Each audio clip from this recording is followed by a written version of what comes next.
Hey everyone, last video we mentioned domain and range a little bit, so let's delve into it and talk about them. So we're just going to find the domain and range of a function. I mean, isn't that enough? As we said, a function maps inputs to outputs, and the set of all possible inputs is the domain. The set of all possible outputs is the range. So right here we're given a function that gives these correspondences, and we want to find its domain and we want to find its range. These inputs are the domain. So I would say that the domain of the function f is equal to the set -5, 1, 0, or pardon me, 3. I'm looking at the wrong number. 3, 4. That's all of them. Nothing in between those discrete, distinct points. Well, what about the second numbers? The y's, or the heights, or the outputs? And when we record all the outputs, we call that the range. So the range of this function, script r, is equal to the set, curly brace, 1, 0, -5, 3. And there's not necessarily any order implied between the two of them. So that's its domain and range. Range, domain. Should have done the range in red. I'd have been thinking I probably would have. Okay.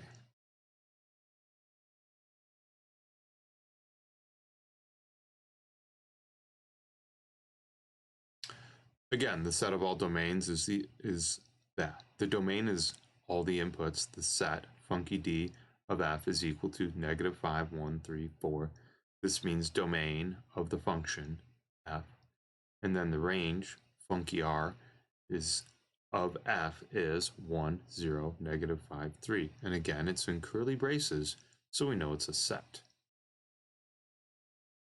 So right here, I've got another function. I don't necessarily know what it's made up of. It's just this line. And I know that the horizontal, the x-axis, is all the inputs, and the vertical, the y-axis, is all the outputs. Let's go through these questions. What member of the range is paired with -1? Well, let's see here. When x is -1, the range is right about there. So -1, 4.5.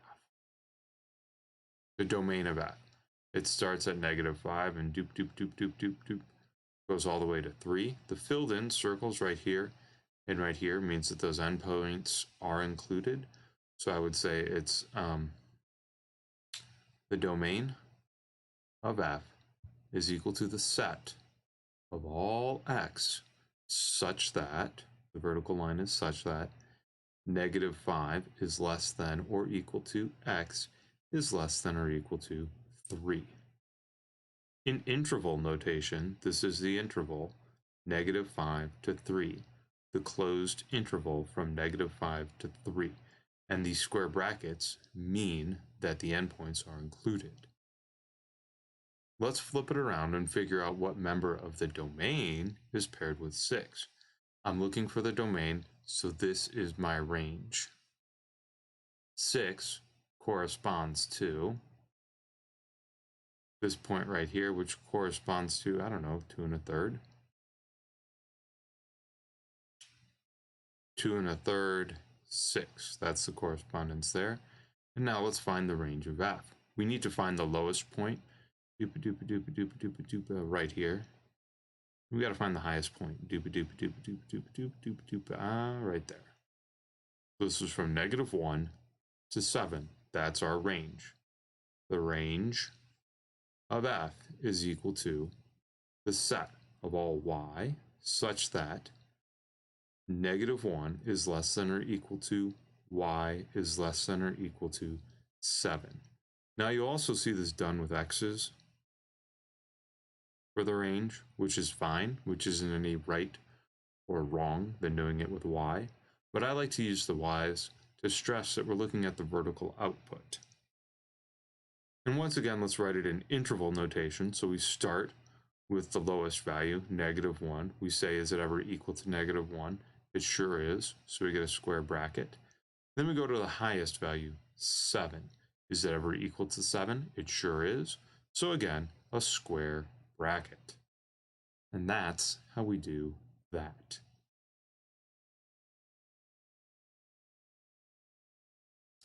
There are 3 ways, in general, that a domain can be restricted. Firstly, we can't divide by 0. That removes an entire point. Second, we can't take the square root of a negative. We have a lowest number, or maybe a highest number, some endpoint, and anything beyond that endpoint is forbidden, because otherwise it would be in the negative values. And lastly, our functions, our models, only work for certain values. This is something like if I'm doing a projection using time, I'm looking at time after I kick a ball and where it ends up. I can't backtrack time. It doesn't work before we start. Or projections for the economy are only good for 6 months. Something along those lines. Let's look at this first restriction that we can't divide by 0. What does that look like? If we have a rational function, one thing divided by another, we remove any values of x that result in division by 0 from the domain. So in the function f of x is equal to 3 divided by the quantity x plus 2, this denominator right here, this can't be equal to 0. Which means x plus 2 can't be equal to 0. I'm going to solve. That means x can't be equal to -2. Otherwise, we would have 3 divided by a -2 plus 2, which is 3 divided by 0, which is bad. So our domain then is all real numbers except -2. Domain of f is equal to the set of all x such that x is not equal to -2. So what about this function? What's its domain? Well, we start with the denominator and we say x minus 7 cannot be 0, which means that x cannot be 7, which means that the domain of the function j is equal to the set of all x such that x is not 7.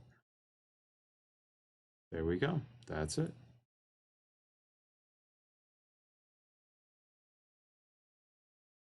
So for this graph, let's determine the following. F of 1, the domain, any x values for which f of x is equal to 3, and its range. Now these are discrete points, so the values in between are no good.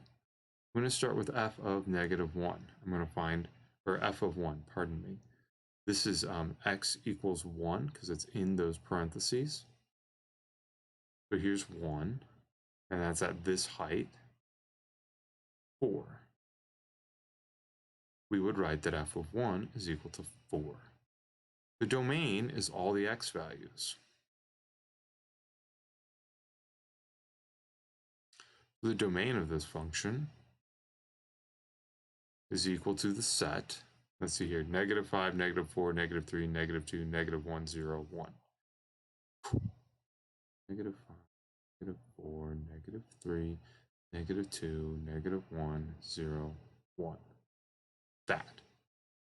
All of that. Okay, now let's find any x values for which f of x is equal to 3. I'm going to find height 3 right here, and it's this one, and it's this one. So that means x would be equal to -4 or 0. Let's toss it in curly braces because they're fun to draw. And then lastly, the range. So that's the vertical height of this thing from 1 up to 4, but those discrete points. Range of f is equal to the set 1, 2, 3, 4 And you can see that when I've got these discrete points, I just list them out. Okay, that's that question. Next. The same thing, but this time with a line. So f of -1 is -1 right there. That's 4. The domain goes from -4 to 2. Set of all x such that -4, oops.